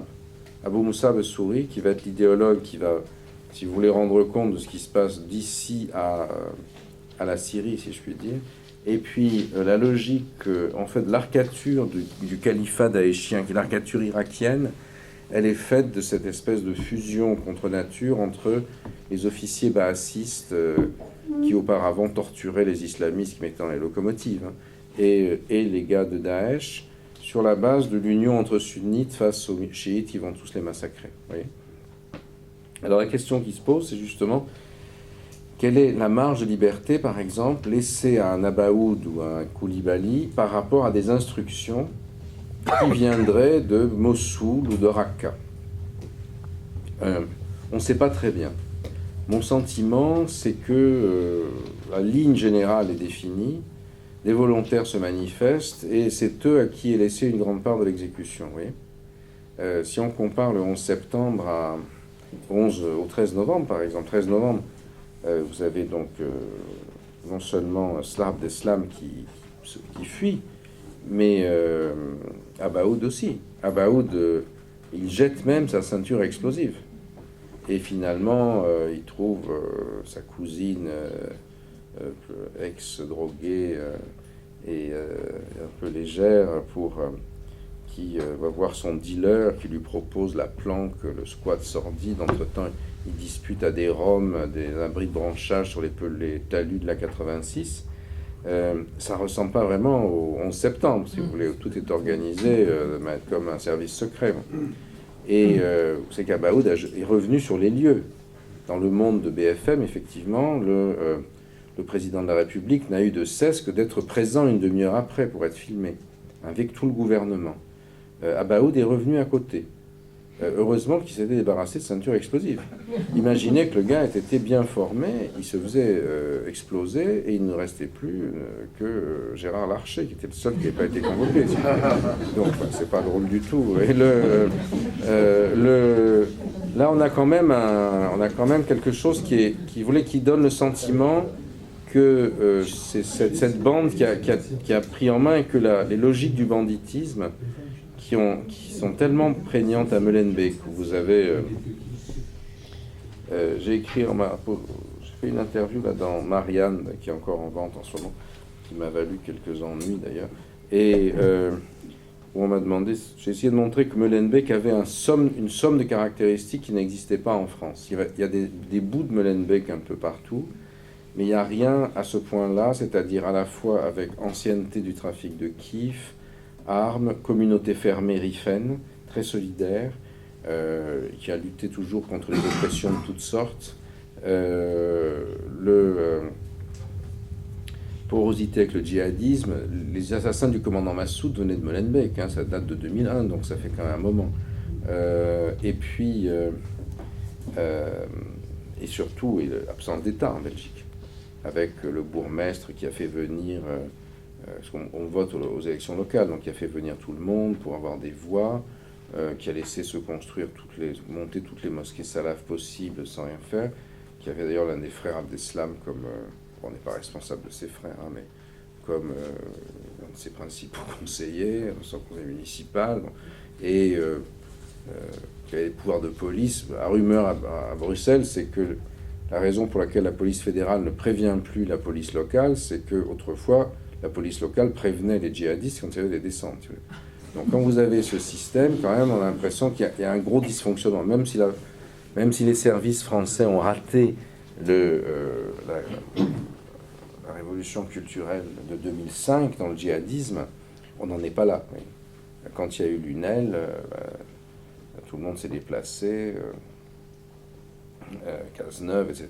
Ils ont triplé les effectifs de gendarmerie. Enfin vous voyez, donc... il y a Sevran, dont on fait grand cas, à Le Kif, c'est une ville riffaine, c'est le point d'aboutissement des go-fast dans la région parisienne. La ville est gangrénée par le trafic de drogue. Il y a maintenant des départs au djihad et autres, mais vous n'avez pas toutes les caractéristiques de Molenbeek. Pourtant, Stéphane, s'appelle Gatignon, le maire, qui est aujourd'hui pas du tout content de ce que je dis sur sa ville, était celui qui demandait que l'armée vienne à Sevran il y a quelque temps. Il a dû sans doute l'oublier entre-temps, puisque il y a aussi les rapports des élus avec les salafs qui sont une question intéressante. Une des raisons pour lesquelles la Seine-Saint-Denis a basculé à droite, vous avez 21 communes à droite maintenant contre 19, alors que la Seine-Saint-Denis a été inventée pour regrouper tous les communistes et les neutraliser. Bon, aujourd'hui, c'est quand même plus autre chose. C'est, entre autres, notamment le leader local de l'UDI a vu dans la mouvance islamiste des alliés autour notamment du refus du mariage pour tous. Alors tous les salafistes ne sont pas politiques, mais par exemple, grande ville du sud de la France, où un salafiste assez excité venu d'Algérie qui tient une grande mosquée sur un grand boulevard de cette ville, je suis allé voir chez lui, dispose d'un très beau HLM avec vue sur mer, qui lui a été fourni, je pense qu'il a payé quelque chose, mais enfin il a un truc. Bon, alors lui, il n'appelle pas à voter. Pourquoi est-ce qu'il aurait un HLM? Ben, peut-être parce que justement, à l'époque, les musulmans votaient surtout à gauche. Et il se trouve que le maire est de droite dans cette ville. Okay. Donc, il y a toutes sortes de... Et ça peut être dans un sens comme dans l'autre. Hein. Aulnay-sous-Bois, l'enjeu de la mosquée a été un élément important, à Bobigny aussi. Oui. Et donc, là, vous avez aussi des politiques municipales qui ne sont pas tout à fait forcément en accord avec les déclarations à la télé. C'est des enjeux qui ne sont pas forcément les mêmes. Alors, oui, alors est-ce que ça veut dire qu'il n'y a pas de victoire? Oui, quand en 2000, j'avais publié ce livre qui s'appelait Djihad, expansion et déclin de l'islamisme, et qui analysait ce que je ne savais pas, qui était la phase 1, puisque les deux autres n'étaient pas encore advenus. Et donc j'avais analysé la victoire en Afghanistan, et puis ensuite l'échec en Algérie, en Bosnie et en Égypte. Et donc j'avais analysé ce phénomène de yo. Je ne pouvais pas imaginer qu'en même temps il y avait quelqu'un qui faisait quasiment la même analyse, qui était Ben Laden et Zawahiri, mais qui allait en tirer les enseignements pour justement changer le logiciel et passer de l'ennemi. On avait échoué avec l'ennemi proche, on est passé à l'ennemi lointain. D'accord ? Et effectivement, ça m'a valu le 12 septembre 2001 un certain nombre de mots aimables dans la presse du genre « puisqu'il faut faire des économies, foutons ce crétin à la porte, c'est un imbécile, il ne comprend rien ». Bon, peut-être, mais je crois que le modèle fonctionne, si vous voulez. Je ne pouvais pas savoir qu'il y aurait la phase 2, bien sûr. Mais aujourd'hui, en rétrospective, la façon dont j'ai analysé la phase 1, sachant maintenant que c'était la phase 1, m'a permis de penser la phase 2 et la phase 3, si vous voulez. Le modèle que j'ai développé devant vous, qui vaut ce qu'il vaut, vous n'êtes pas obligé d'y adhérer, évidemment, je l'ai construit dans un processus de trial and error, si vous voulez, qui était celui de l'époque. Alors, en même temps, le livre termine sur la question de la démocratie, vous avez raison, qui s'est manifesté avec les printemps arabes, qui n'a pas fonctionné après, parce que c'est l'effondrement des printemps arabes. Donc vous avez, peut-être que j'ai écrit ce livre il y a à peu près un peu moins de 20 ans, donc j'ai un peu moins de bouteilles. Aujourd'hui, peut-être que je serai plus prudent dans les dernières formulations, moins optimiste, et donc c'est pourquoi j'insiste sur la dimension hypothétique de mes analyses sur novembre et mars. Mais je suis assez sûr de mon coup. Mais bon, je me trompe peut-être, mais je crois que, en tout cas, ça me semble assez bien fonctionner. Alors, qu'en est-il de la phase 3? Est-ce qu'il y aura une phase 4 ou une phase 5? Évidemment, je viens de vous dire, je n'en sais rien. C'est très difficile de prévoir les choses. Le fait, s'il est vrai que ça ne marche pas bien comme il le voudrait, il est possible que des éléments de correction sont en train de se reproduire. Il est aussi possible que la pression, notamment sur l'État islamique, aujourd'hui c'est dur, ils sont bombardés de tous les côtés, le pétrole ne vaut plus rien, donc il est possible que le phénomène aboutisse à la désespérance et à l'effondrement de cette mobilisation. Je n'en sais rien. Il est possible aussi que, de même que quand il y avait la phase 1 qui échouait en Algérie, Ben Laden et les autres étaient déjà en train de phosphorer sur la phase de ça. Allahu a'lam, comment dire en arabe, Dieu seul le sait. Kamel Daoud. Alors, Kamel Daoud, moi j'ai pris position dans ce débat pour justement considérer que les collègues qui le vilipendaient vivaient sur une autre planète. Alors, je ne suis pas sûr que j'aurais écrit ce qu'il a écrit de la même manière. Ça, c'est une autre question. Bon, il est écrivain, je ne suis pas écrivain. Et cela étant, quand vous avez, alors que les gars soient migrants, immigrés, je n'en sais rien, mais cette espèce de truc concerté à Düsseldorf, sur lequel la lumière n'a pas été faite, viennent agresser les femmes, Et surtout, ça c'est le phénomène, mais surtout ce qui se passe à côté, c'est Cologne, excusez-moi. Cologne, oui. Il y a eu d'autres incidents à Düsseldorf. Surtout ce que m'a expliqué mon éditeur allemand quand je suis allé le voir, c'est que vous avez toutes ces municipalités vertes, donc qui sont des Grünen, qui sont pro-immigrés, pro-femmes, pro-gays, pro-lesbiens, pro-tout, et qui aujourd'hui sont contraintes de mettre dans les piscines municipales des espèces de signes où on voit un type qui met la main aux fesses d'une fille barrée comme une interdiction de stationner. Et l'accès des piscines est interdit aux réfugiés ou immigrés qui n'ont pas passé un test de germanité où on leur fait reconnaître les noms. Ce qui est quelque chose qui est assez hallucinant. Bon, alors je ne critique pas qui que ce soit, j'observe. Et alors, ce sur quoi insiste Kamel Daoud, et je pense quand même que c'est pas du néocolonialisme ou de l'islamophobie de dire ça, c'est que les gars qui sont fait bourrer le crâne par la prédication salafiste, quand même, qui se déverse à la longueur de télé payée par les Saoudiens, que nous décorons de croix de toutes sortes par ailleurs, qui leur explique que si une femme n'est pas entièrement couverte d'une burqa, c'est une tasse-paix et qu'il n'y a pas de raison de ne pas y aller. Si vous voulez, là, vous avez quand même un phénomène. Vous voyez, là, on touche la question c'est une autre manière de toucher la question du salafisme. On peut dire, Noli Métangéré, là, il y a un souci, je pense. Peut-être que Kamel Daoud n'a pas été le plus habile ou diplomatique dans la manière de poser la question. Mais la question qu'il pose ne peut pas être éludée. Et ceux qui ont hurlé à l'islamophobie, aux mauvais sauvages, ont fait de presque aux mécréants. Oui, de manière leur chair bien confortable ici, si vous voulez, mais je crois que j'ai fait un débat avec l'une d'elles, une pauvre malheureuse dont j'ai oublié le nom, et qui m'a expliqué, monsieur, il y a des modernités multiples, vous ne devez pas intervenir, c'est leur manière de fonctionner, vous n'avez pas à juger. Bon, d'accord, elle dit d'ailleurs, pourquoi vous voulez faire des musulmans des violeurs? Je dis, moi, pas du tout. Moi-même, quand j'étais étudiante, il se trouve, la malheureuse avait mon âge, et on a vu le même professeur de philosophie, dont je tairai le nom évidemment dans cette assemblée, et elle m'avait dit, oui, vous vous rendez compte, il m'avait vu, il m'a dit que si je voulais avoir une mention, il faudrait que je sois gentil avec lui. Eh bien, non. Bon, alors, j'ai tué tout ce qui me venait à l'esprit, bien sûr, mais bon, bien sûr, Kamel Daoud n'a pas dit que les violeurs étaient tous des musulmans. C'est pas ça l'enjeu, évidemment. C'est des conneries de prendre à côté.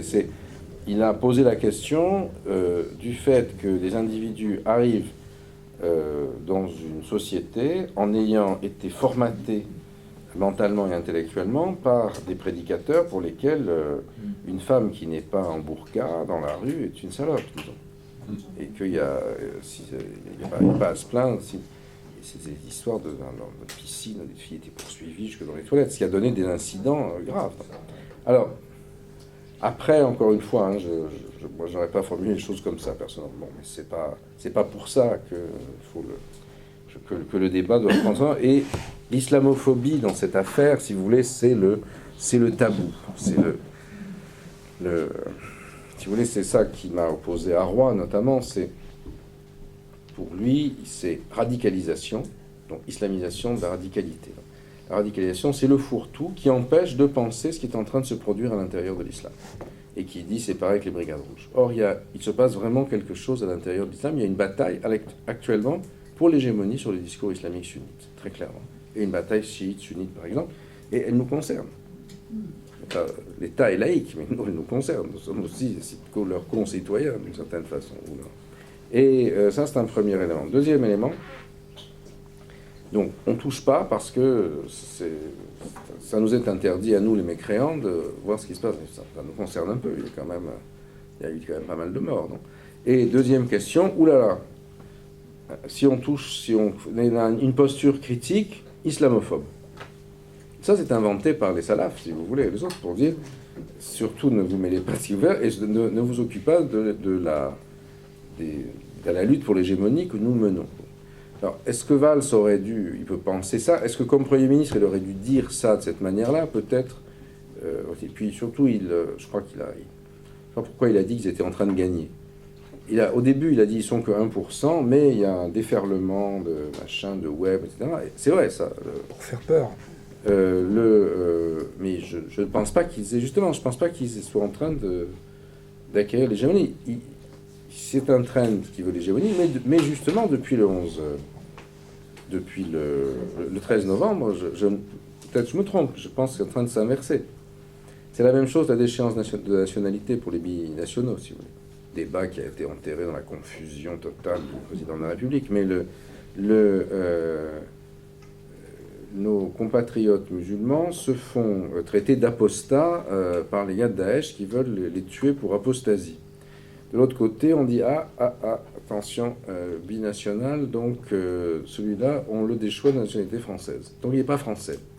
Bien sûr, ça ne concerne que des gens qui sont crimes de terroristes, mais évidemment, ça s'est traduit, ça a été extrêmement sensible. Et ça a été perçu comme on veut. Il y a deux catégories de Français en réalité. Parce que les binationaux, c'est pas les franco-helvétiques. C'est pas eux qui sont visés dans l'affaire. D'accord, on a compris. Donc, je crois que ça, c'était une mesure qui était très maladroite, de toute façon, qui ne servait à rien et qui a fait pchit. Jamel Beral a été déchu de la nationalité française. Qu'est-ce qu'il s'en fiche? Et les types de Daesh ont tous brûlé leur passeport, quand il le fallait, après ils reviennent. Ils se font des faux papiers, ils s'en foutent. Peut-être une question encore ou pas. Mais c'est vraiment la dernière. La dernière, parce qu'il y a des signatures après. Ah oui, donc on n'a plus beaucoup de temps. Alors, très rapide. Ah oui, non, parce qu'on va pas avoir le temps de ranger la séance. Oui, très, très rapidement. Pour revenir sur les derniers propos du Premier ministre lorsqu'il disait le salafisme a gagné ou est en train de gagner, etc. Est-ce que c'est pas simplement une manière de constater un certain nombre de phénomènes, je dirais de visu? Moi, j'habite dans une ville de grande banlieue, dans un quartier où il y a plus de 50% de gens de musulmans.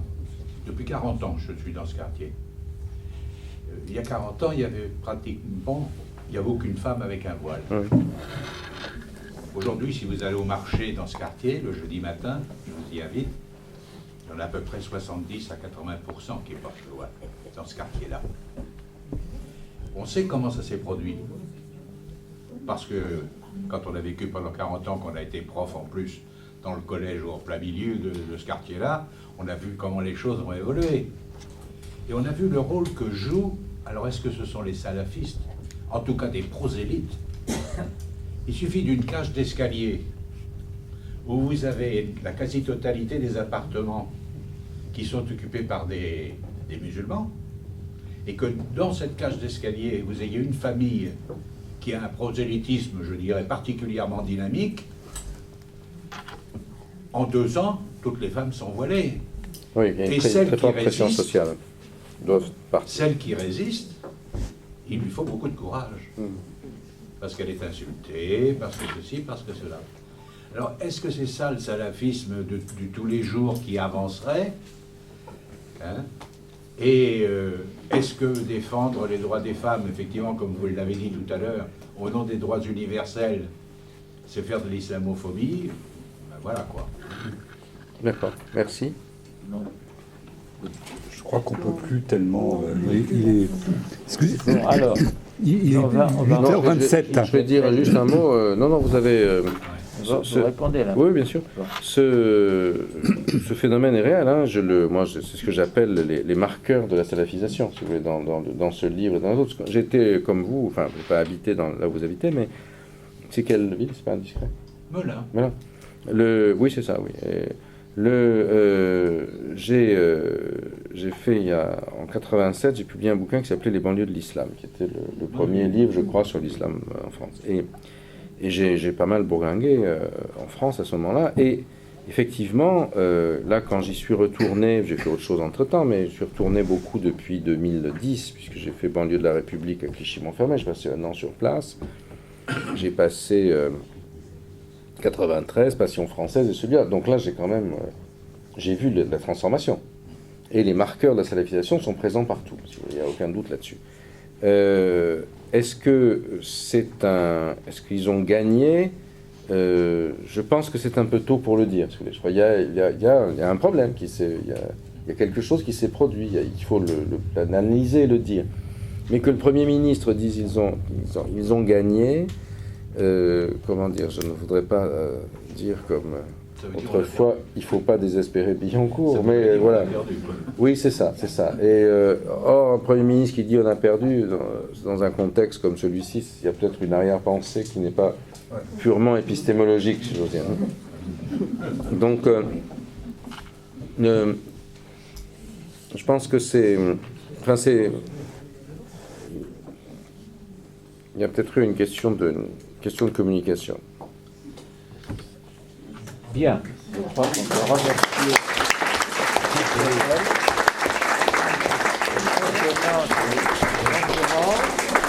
et j'invite ceux qui veulent